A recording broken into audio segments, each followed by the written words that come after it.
Good evening, my friends and everybody else.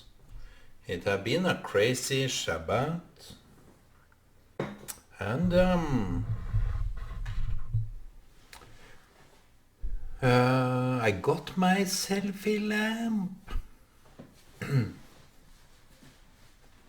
Wanna see? I can show you my selfie lamp.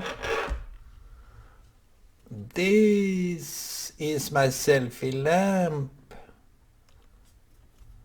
This is overturning. So this is how it's now. I got it. Someone gave me just right away, but I needed to pay for it. So that's how it goes here. Ooh. I got my selfie lamp. So today it has been Shabbat, and quite a Shabbat.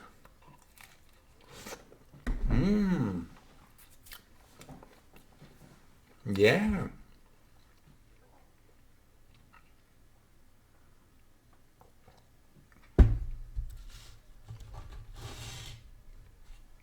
I wanted to tell you about some organization.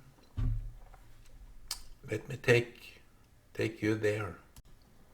It's Sian. It's Stop Islamization of Norway.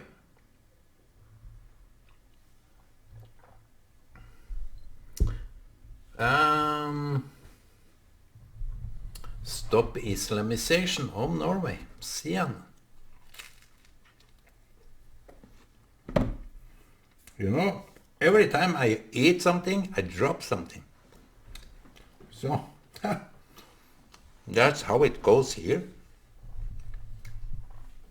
Sian. They were to come here and burn the Quran.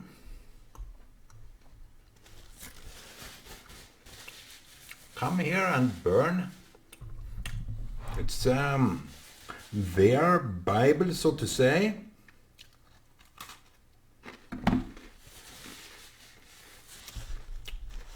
And I wanted to talk a little bit about how people are interacting.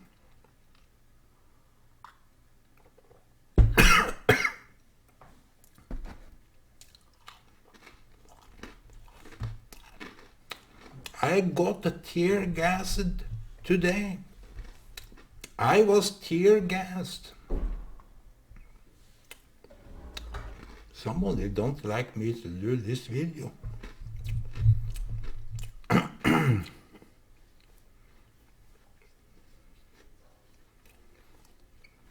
But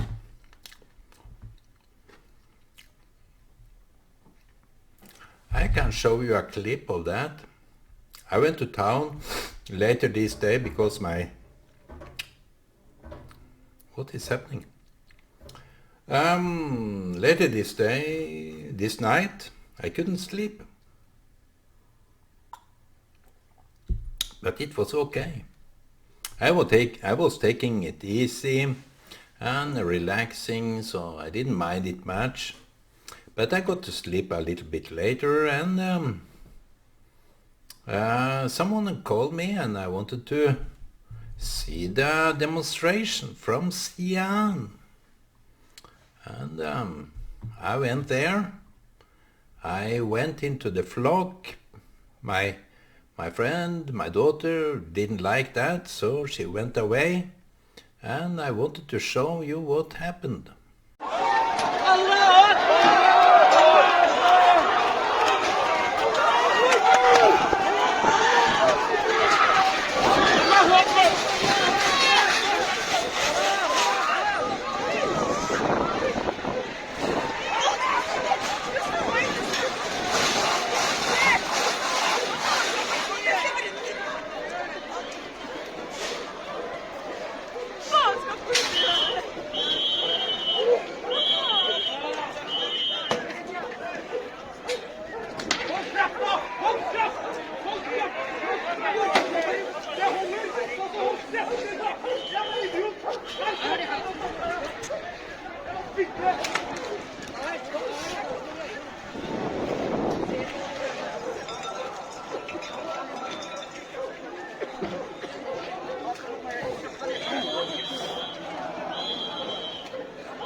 Hva de holder på med. Se hva de holder på med.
This was me back then, earlier today. They were crying out, Allahu Akbar, and yelling at the police, shouting at the police.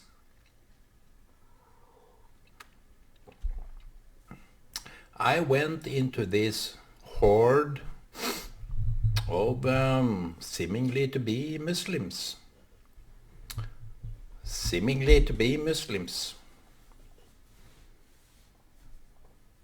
Crying, shouting, Allahu Akbar. I bet they didn't see me. I saw them. I went into the center of the turmoil. That's why you can see the tear gas and hear me coughing because of lack of oxygen, and that was the epicenter of this clash.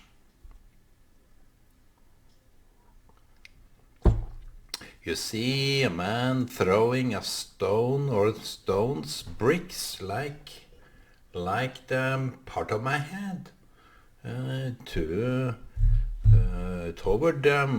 both the police, because I could see them on the ground, and also at the police vehicle. I thought I took a picture of that, but the video got lost. But anyway, I could see that this was making the Muslims crazy. They call themselves Muslims. And Sian, those that oppose Islamization of Norway. I dispute the notion of Islamization of Norway, but they were crying out, Allahu Akbar. That is some kind of an Islamic proclamation that Allah is the greatest. He's not only great, He is the greatest in our Christian country. Well, I don't dispute it because it's a matter of opinion. It's a matter of belief. So when you say something like that in a Christian country, you will be provoked as a Christian, as a believer.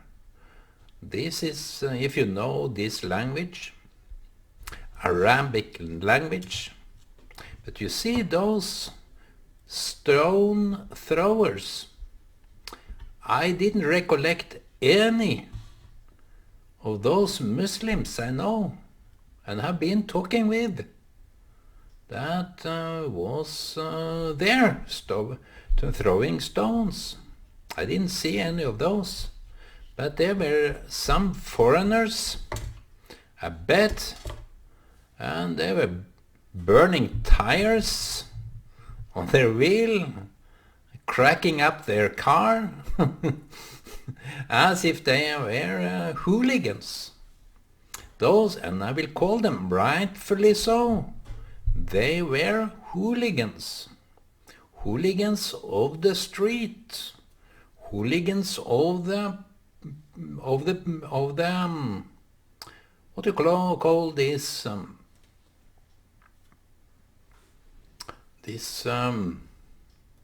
place in town that is peacefully it's a peaceful place. It should be a peaceful place. But now the riots, the hooligans of Muslims hordes, at least they call themselves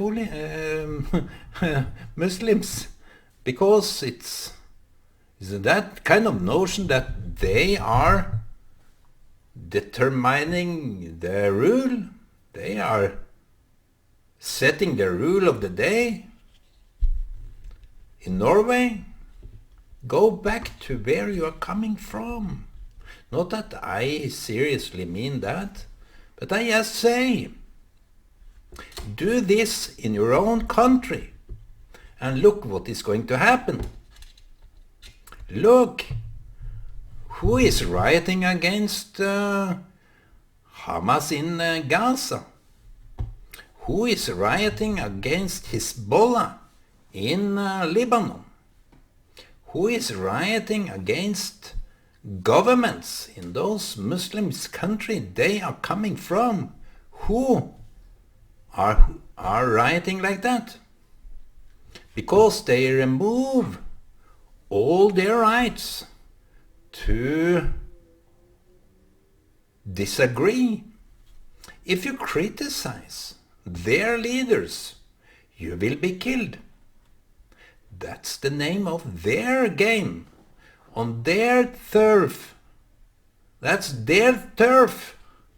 Those hooligans can go back and see themselves in the mirror of their own country, where they are coming from. Look what is going to happen to them if they riot there, as they proclaim their message here in Norway. And nobody is talking about those riots, stone throwers and knife stabbers in Israel. Nobody is doing that. The same horde, not the same people, but the same angry, malicious horde. And they blame Sion for burning a Quran. I mean to say, the Muslims can in fact burn a Bible if they want to riot against Christianity in different countries where Islam is the major have a major role. Even in Israel, but it's not called Israel.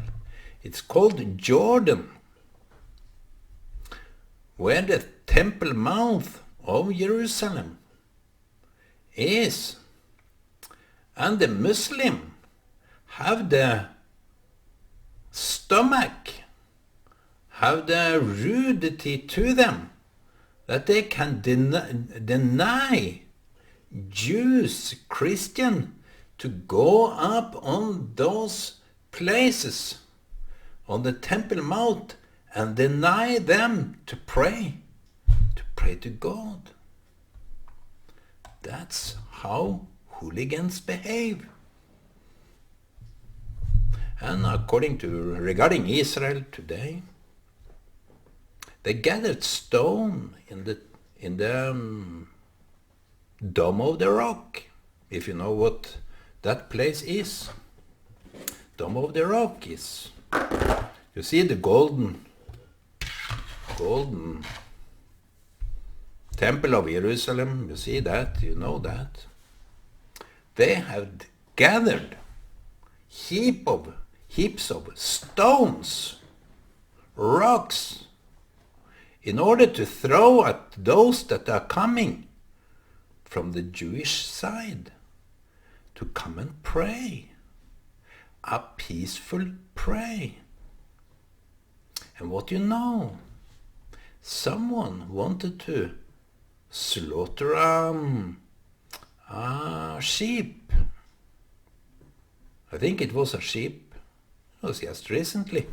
Some Orthodox Jews brought up, wanted to have their sheep with them in order to make some sacrificial offering on the Temple Mount.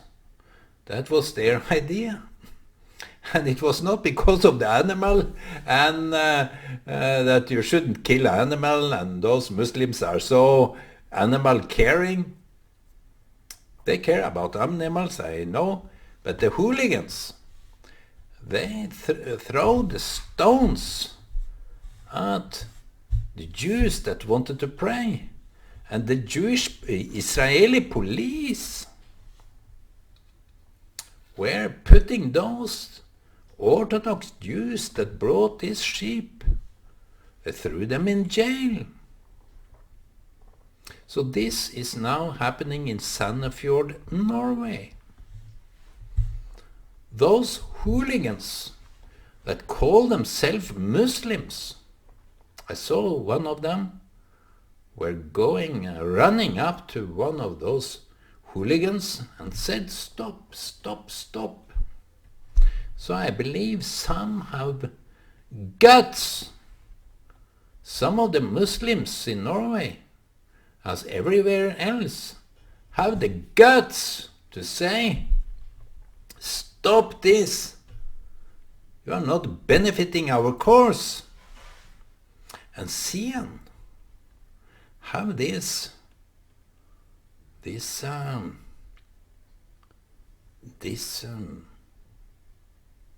emblem of a word: stop the Islamization of Norway.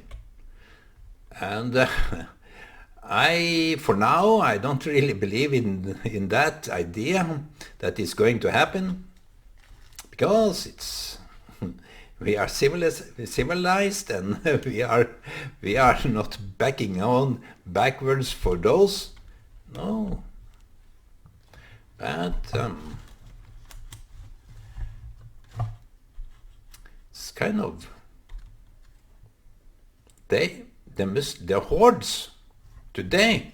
I will call them Muslim hordes, hooligans of Muslims. They are giving a point. They are underlining the argument that Sian used. Look what you got in your own country. Look what we have in Norway. Look at them. We are burning, rightfully so, we are burning Quran. We are saying out loud that we dislike that some here are trying to make Norway as a Muslim country. It's just words. It's just opinions. And it follows back in the time where Muhammad was drawn. Caricature of Muhammad. And this is so gravely act, according to the Muslims, that they go out of their wits. They go out of their normal behavior just to slaughter and kill. It's called a waqf. It's called according to the Islam, this is to pay back and kill such people that draw a painting of Muhammad. But where did they get the idea of Muhammad's drawing? Wasn't he drawn in the first place, my friends? He was drawn in the first place by Muslims. Somebody painted Mr. Muhammad. So don't get back at me for saying what's obvious here. Muhammad was drawn by Muslims. You act as you don't know. You act as someone that lost his brains. This is not good. This is not good. Now it's coming to Israel. And Israel, the Israeli people said, you put your blind eye to what injustice is happening to us. You have the blind eye. You accept the grave injustice by people that are throwing stone at civilians, are killing civilians. And it's like, no, look at the Palestinian. They are the underdog. They are the ones that we have to defend.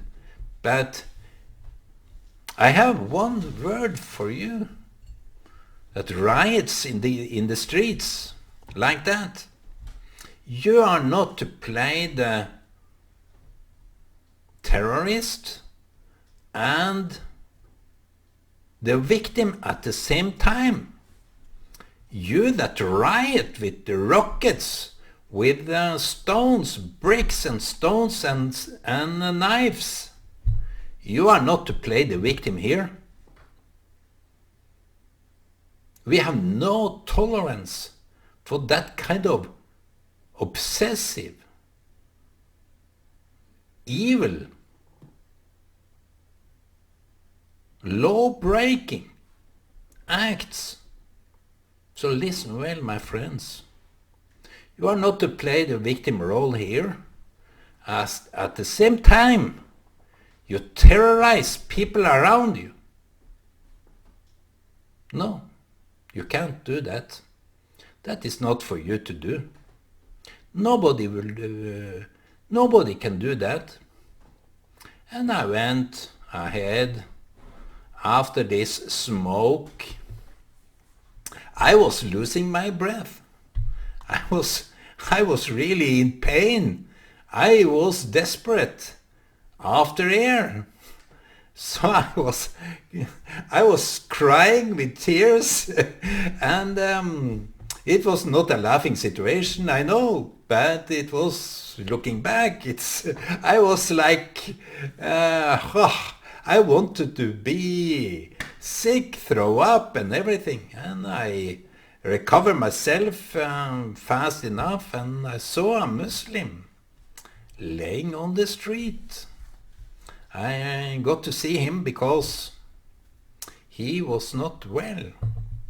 Maybe he got a little bit intoxicated by this gas, this tear gas, and he was sick.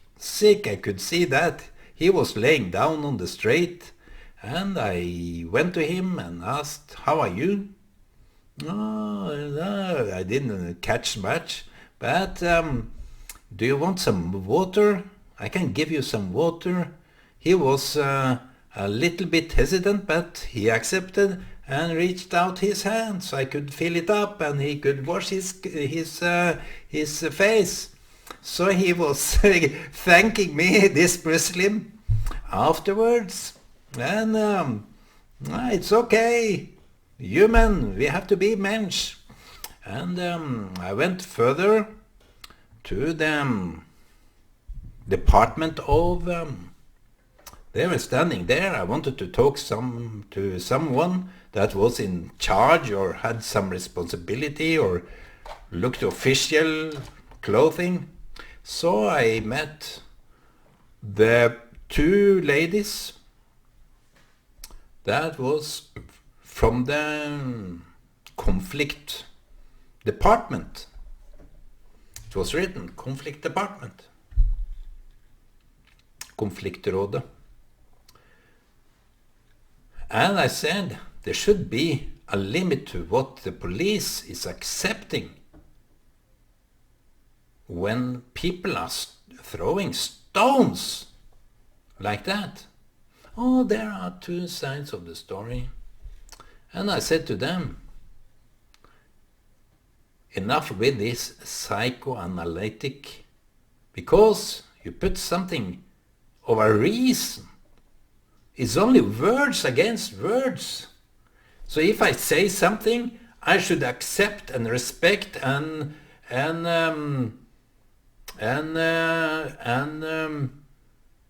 expect that people, when they hear my voice about what they disagree with me about, they are to throw stones.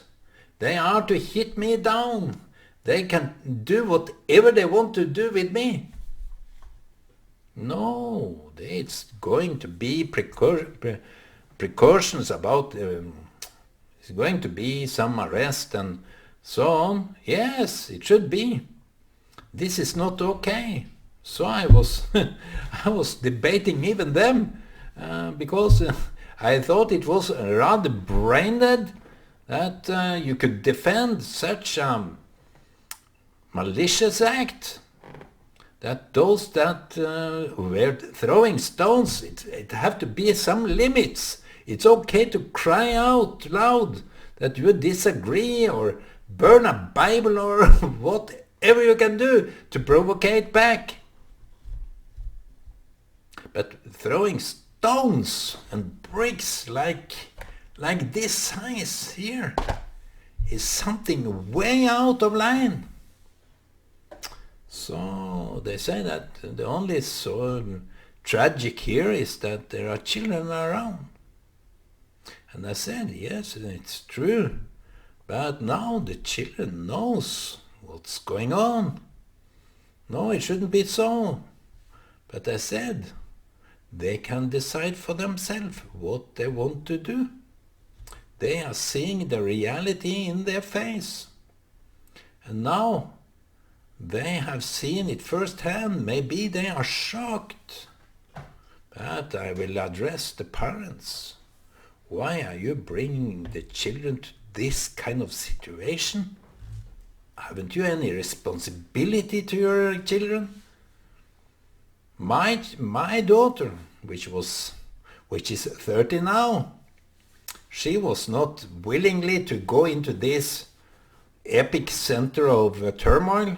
I wanted to do that, and it seems that I was in a whirlwind where you have no epic center. You have this epic center which is absolutely silent. I didn't experience silence. It was a lot of turmoil, but no one was seeing me. And police said, you can't pass through here. I was just walking right past ahead. So that's my friend, that's the video of today. I have to say, I'm shocked. I knew this before, and you should know this now by me after this video.